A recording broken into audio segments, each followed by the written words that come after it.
and those who come seeking asylum. We should immediately have the capacity to absorb them, keep them safe until they can be heard. A 15-second, if you could, if you wish to answer. Should someone who is here without documents, and that is his only offense, should that person be deported? That person should not be the focus of deportation. We should fundamentally change the way we deal with them. Senator. Sounds pretty cut and dry to me. Let's see how it works in the real world. Let's talk about it, y'all. Middle America.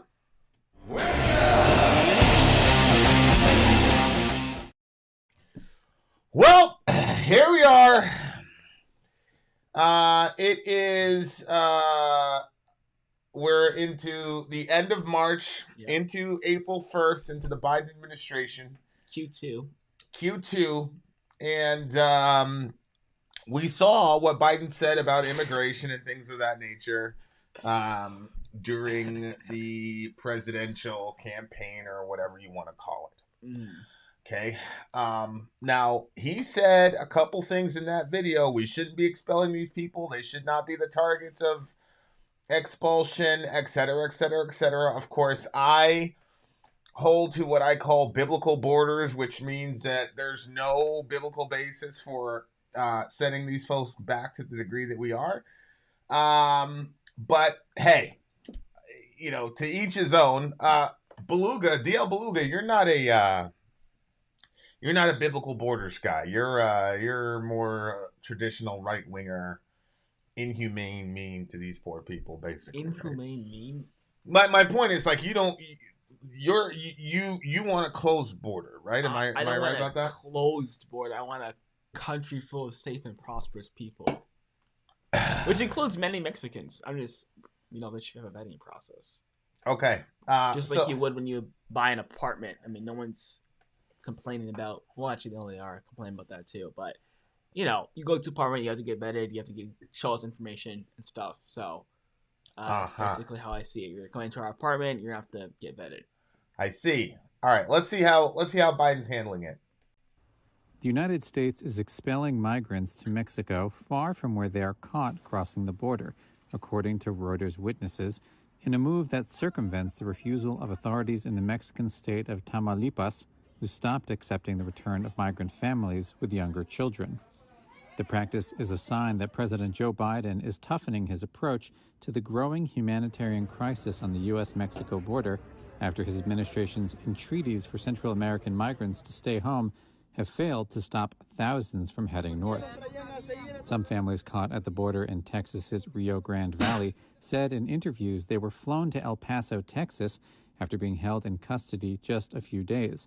From there, they were escorted by U.S. officials to the international bridge to Ciudad Juarez, Mexico, around 800 miles away from where they were first picked up by U.S. Border Patrol agents. Vilma Peraza traveled from Honduras with her children and is trying to reunite with her husband, who's in the U.S. They put us on a bus, then on a plane, then on another bus, and they didn't tell us we were coming here. At no time did we sign deportation documents or anything. Nothing. Dylan Corbett, the director of the Hope Border Institute, an advocacy organization, said the majority of families expelled to Ciudad Juarez after crossing in South Texas have children under 7 years of age. But the Biden administration this week is continuing to forcibly return asylum seekers to places like Ciudad Juarez. There's no explanation for this. This shouldn't be happening. Border communities are ready and willing to stand up and meet the challenge.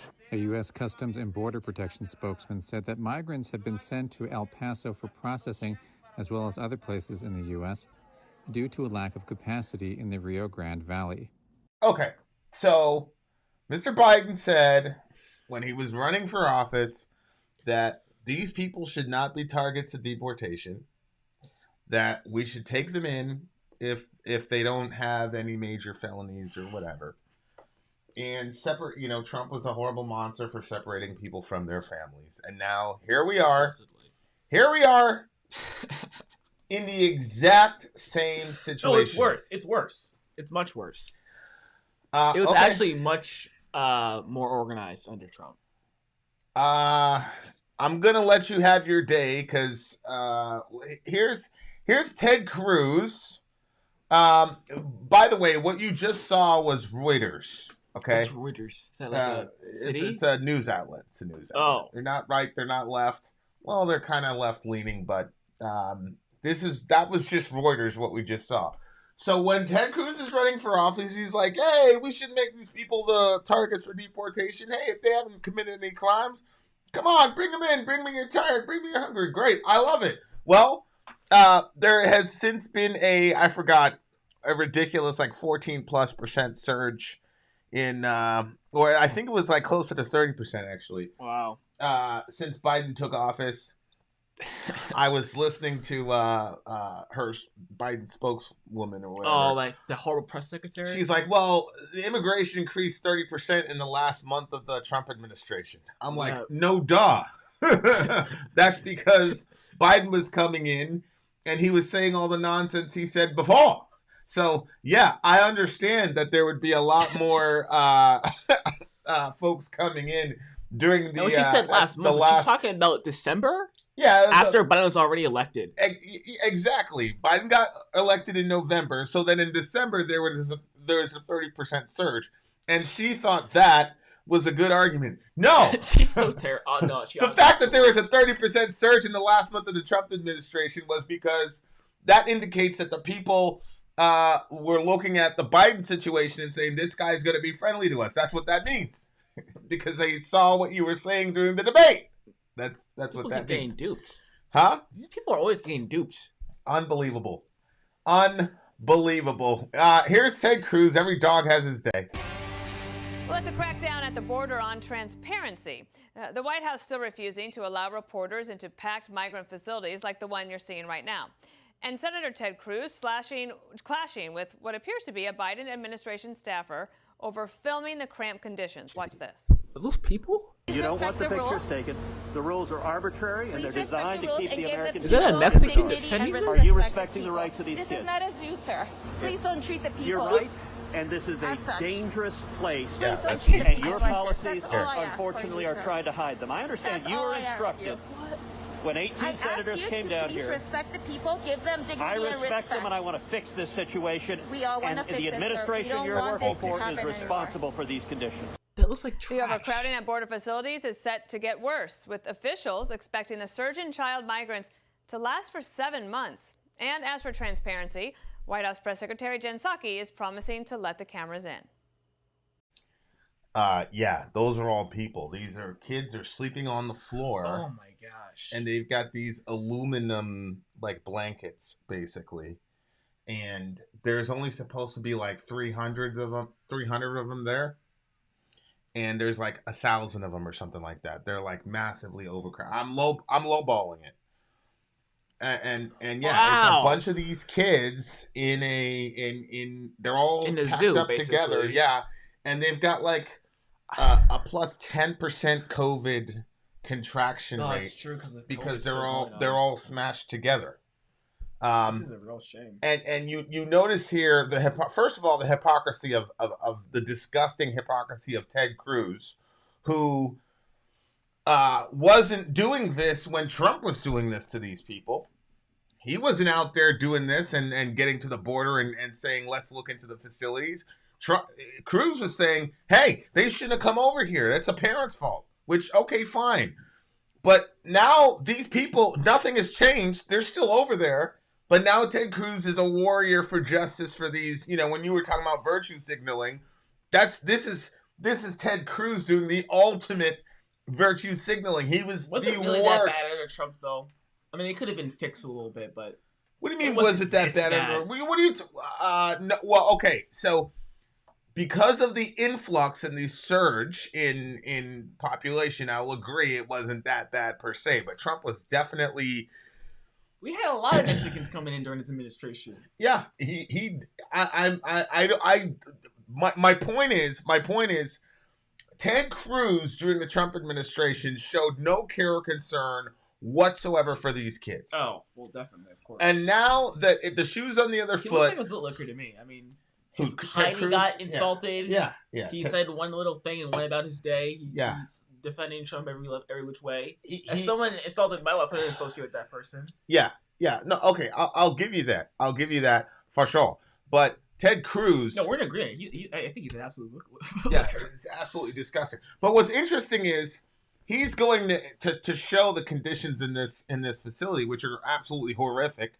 And you know, you reacted that way, but he is actively instructing. It's obvious that he's actively instructing his folks not to allow the media full access to this situation. Oh, Biden? Yeah. Oh, of course. Yeah, and look, if you're maybe he's not as senile as we thought.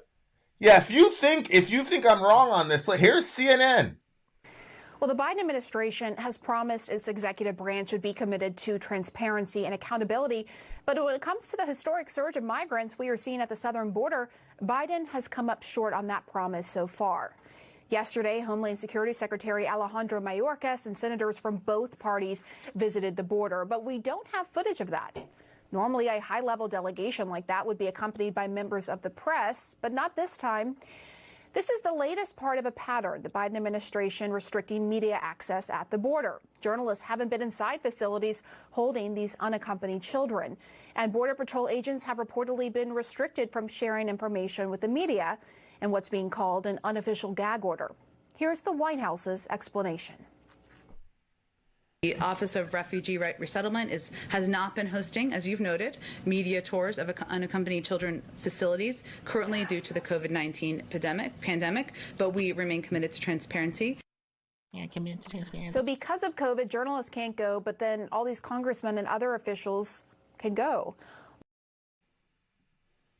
Right, which makes absolutely no sense whatsoever. That's interesting.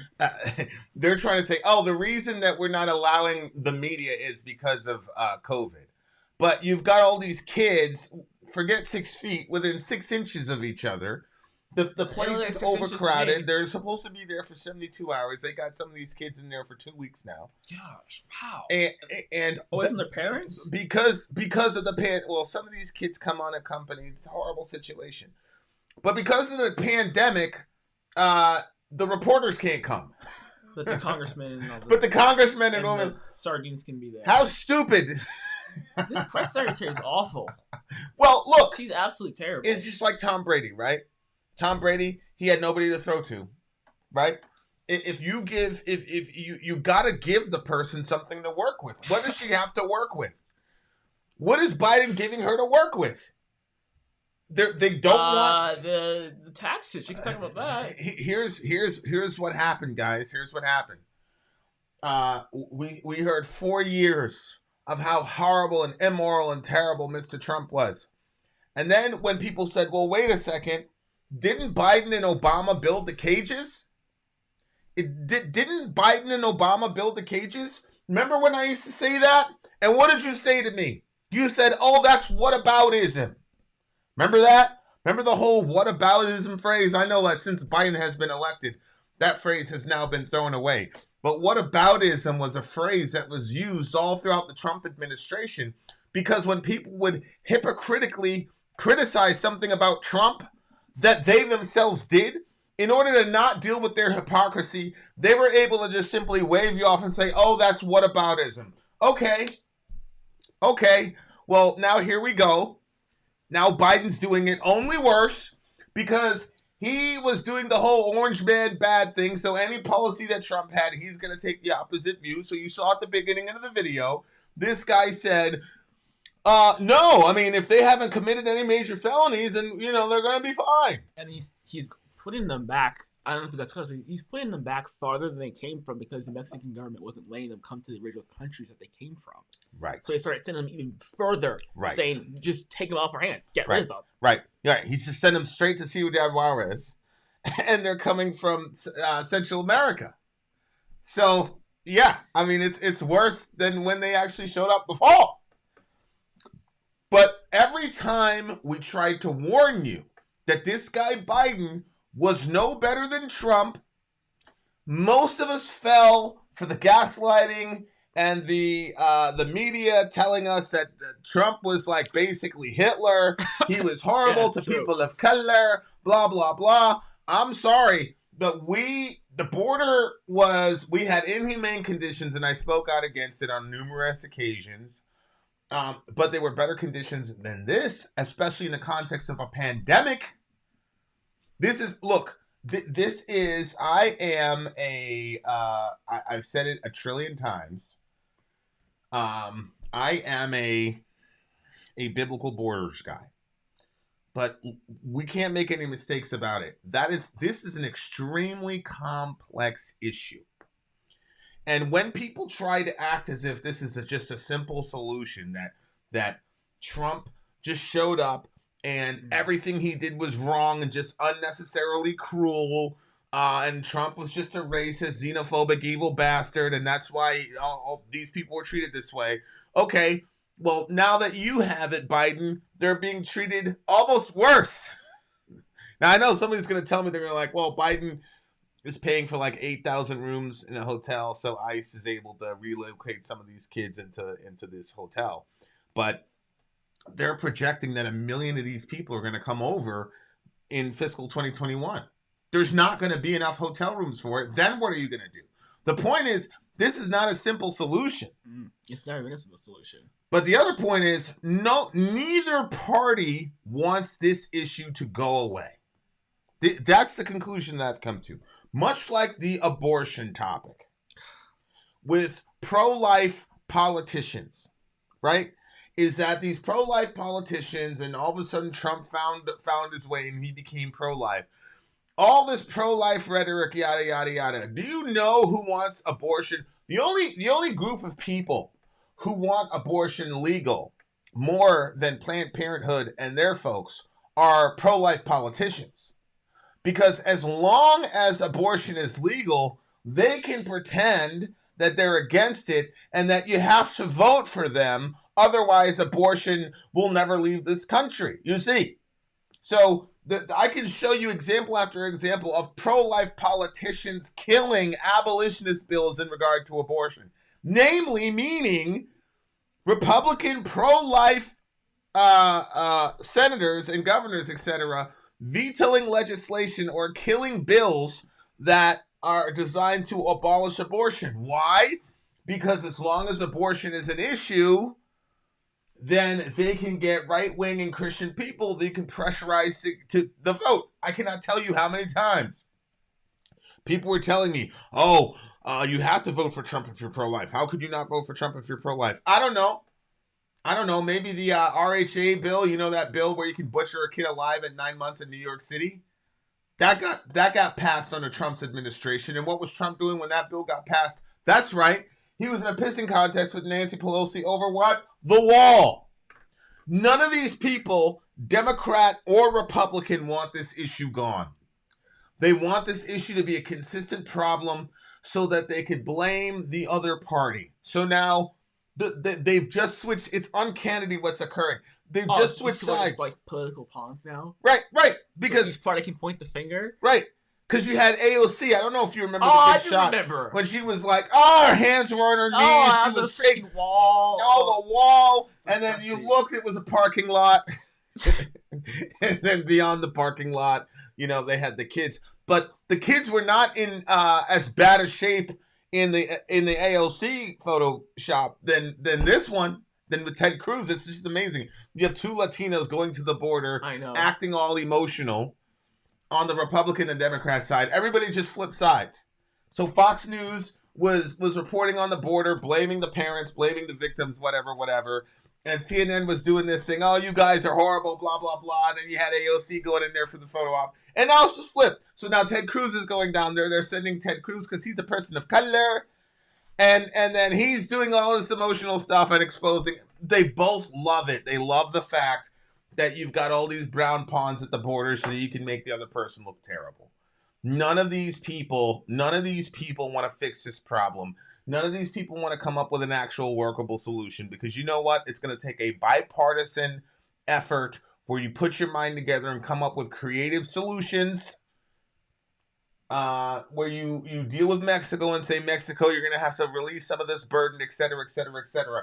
But we're not going to do that because we want a humanitarian crisis, because there is no way any administration is going to end up looking very good in the context of this situation. This is a deeply complex issue. And so the only thing that pisses me off about this whole entire situation is the pretending that happened on the left. And I cannot tell you how infuriating John Whitney's telling us AOC while the facilities are at over 700% capacity, there's no crisis at the border, and it is a surge is white, and calling it a surge is white supremacy. I don't know if she actually said that, but if she did, holy moly, it sounds like something she would say. But this is one of the things that many of my left-leaning white friends could not grasp, and why I was so angry at left-wing media and the Biden apologists last year, in the last 4 years. The propensity for people on the left to utilize race and racism, which is very real in this country, to then pretend that they are pure as a driven snow and that you are disloyal to your folks if you didn't vote for Biden and if you weren't stumping for Biden. And they used race in order to put forth their political agenda. And I knew they didn't give a damn about Mexicans, Venezuelans, black people, and they don't care. They used all of us as political pawns. And that brand of racism is absolutely intolerable to me. Give me the KKK guy. Give me James Byrd, who will sit down at the table and say, what do you niggers want? I would much rather deal with a guy like that than deal with this condescending, paternalistic left-winger who's going to tell me what's best for me. I cannot tell you how many white people were telling me what was best for me as a black man in America. It was like the lack of awareness as to how they were coming across is mind-boggling to me. And now the proof is in the pudding. Oh, yeah. So I say, oh, Trump is a bad guy for doing this to these people of color at the border. Okay, so then was Obama a xenophobic racist? Because he was the one that built the cages. Oh, that's whataboutism. Come on, man, get on the team. You're black, you're a person of color. You're supposed to vote for us. That's what Lyndon Johnson said. Right? Well, that's what Mr. What did he say? He said, if you don't vote for me, you ain't black. Oh, yeah. These people had no respect for us whatsoever. I remember that. They had no respect whatsoever. Speaking of which, did we forget about this gem? I'm about to show you guys something. This is a blast from the past. And you guys tell me who's the actual racist. So here's a Mexican activist talking to Biden in a couple months before the election. Here's what this Mexican activist said. Over those 8 years, there were 3 million people that were deported and separated from their families. Yeah. 3 million people who were deported and separated from their families. He's talking about Obama. And he was talking about, what are you calling? Right? He's talking about Obama, and he's talking about how Obama got the title Deporter-in-Chief. Yeah. And he's talking about 3 million people that were deported, separated from their families during the Obama administration, in which Mr. Biden was the vice president. So here's how Biden responds to this Mexican fella. We had this classification of families. Well, you should vote for Trump. Families. You should vote for Trump. No. I'm not gonna do that. Yeah, of course he's not going to do that. You should vote for Trump. So when the Mexican dude says, hey, remember you did this to us, you were the vice president during the Obama administration. It's an obviously pertinent question because how are things going to be different when you're the president, Mr. Biden? That's the setup. Yep. Biden looks at the guy. What does he say to him? Vote for Trump. Vote for Trump. Go vote for Trump. He probably did too. No, he said, no, I'm not going to do that. Well, this is the disdain that many left-wing politicians have for people of color. They're the most racist, rotten, condescending people who have no respect for people of color whatsoever. And the main guy that leads that charge is Joe freaking Biden. all you leftists who are so upset about all the racism of the Trump administration, all you people who had a conniption whenever Trump would send something on Twitter. Yep. He was mean to old Ilhan there. Told Ilhan to go to Mogadishu and fix up Mogadishu and then come back to America. Oh, it's the end of the world. But then this guy can get on and tell Charlemagne the God, if you ain't vote for me, you ain't black. And none of y'all said anything because you're racist as hell. That's why. And all you people that were pearl clutching, don't you remember Rachel Maddow crying? Oh, she's crying. She's holding back tears. Yep. Hey, Rachel, they're in a war situation. Why don't you go down there and report on it? Oh, you can't because there's a media blackout. Because so when Trump says the media is the enemy of the people go, oh my God, that's fascism. That's the number one thing that fascists do is they go after the media. And then what happens? We can't even get out of a quarter of the first year of the Biden administration, and he's already banning the media. Where's all the talk about fascism? I don't hear it. Have you heard about Biden being a fascist yet? It's just confirmation bias. You either like Biden or you don't like him. And anything that happens bad, you're gonna say. Correct. And anything that doesn't happen, you're just gonna put in the corner. Correct. That's exactly what happens. Correct. Same thing with Trump too. If you like him or you don't like him, anything that he does good, you prop it up. Anything he does bad, correct. Keep it close to the chest. Correct. And that's the thing that's absolutely insane. But there's more good with Trump. Okay, so here it is right here. AOC says calling border crisis a surge. This is why I can't stand her. She's the worst. She's the absolute worst. What? Privacy. God. AOC wow. calling border crisis a surge. Pushes white supremacy's la. Alexandria Ocasio-Cortez finally addressed the border crisis, but only accused anyone using the term surge of pushing a white supremacist philosophy. AOC repeatedly has been accused of ducking the dangerously overcrowded migrant detention centers, despite saying that they were akin to concentration camps.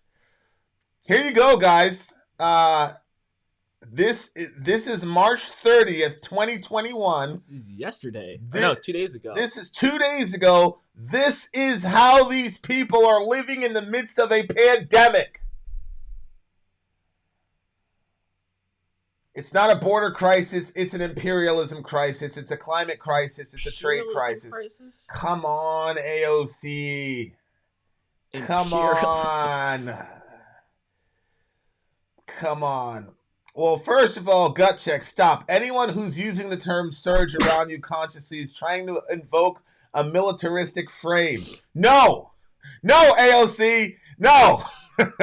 No. She supposedly went to college. No. It's not a militaristic anything. It's a surge. That means, like we had a troop surge. We had a troop surge back in the day over there in Iraq.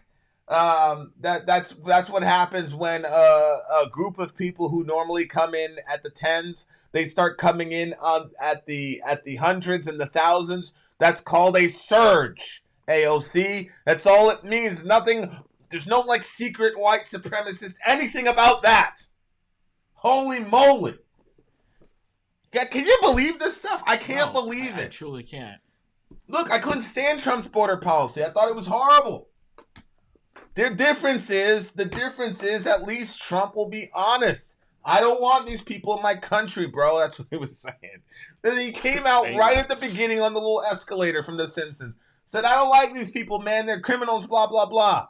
Okay, fine. I know who I'm dealing with. Well, I mean, people who did escape, 95 of them, rapists and stuff. Here we go. 95% of them are rapists. No, 95 of them. The ones who got leaked in. Out of how many of them that were coming in? What was the percentage? I don't know. I don't know if it's 95 are rapists. Okay, and those are people. Here we go. So it doesn't matter if that's 0.5% of the overall populace, or it doesn't matter if they're 95 girls who got raped. Girls were also getting raped in ICE facilities. Did you hear what I just said? ICE facilities? ICE facilities, yeah. ICE facilities. There were sexual assaults by the inmates as well as by the administration. Trump's administration. That's a fact. Well, that's not good. No one was saying that was good. I'm just saying, like, we need a better vetting process, obviously, if people were leaking in. My point is, I agree with you. My point is that a lot of these issues are extremely complex and hard to deal with. Oh, for sure. And we've had, I came into consciousness of this during the Clinton administration because I was in Florida. He said this. Clinton said the same thing. Clinton was basically a Republican when it came to the immigration and stuff. economics And so was Obama. Obama said, "Go, stay home." And then as soon as Trump got in, the media just went and did this disgusting, oh my God, kids! They completely exploited these people. And I knew, being a black man in America, I understand how the Democratic Party works. If you can't tell by now that the Democrats are just as racist, then I don't know what to tell you. The only difference between Trump and Biden is honesty. Trump came down that escalator and says, "No, I don't want these people here. I don't want them here." That's what he said. "I'm going to build a wall. I don't want them here." Biden came out, well, they should not be targets of detention. If they haven't committed any crimes, we should have them here, blah, blah, blah. Okay, great. So that's why at the end of the Trump administration, there was a gigantic surge. Yes, it's called a surge of people, Miss Ocasio-Cortez, and we don't currently have the infrastructure to help these people. And so because of all this anti-Trumpism, now you've got a gigantic crisis more than ever, and you guys are trying to buy time to figure out how to solve it, and you don't want the American people to see the horrors of what's down there. That's a fact. What a disgusting situation we're in. Holy moly. Holy moly. As Burnman is saying, they're all Republicans. There's just one set of Republicans are liars and the other set are honest about their Republicanism. Look, man, like I said, do I believe that our border policy is right and biblical? No.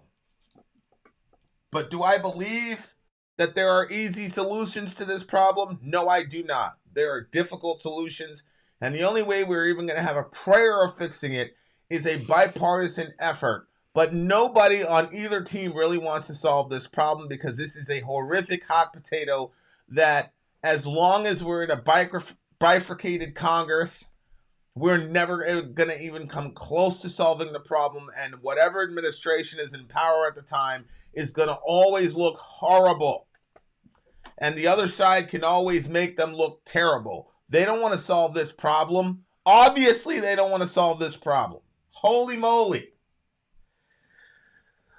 Terrible situation. Terrible situation all around. What can you do? All I can tell you, dear listener, is love your neighbor.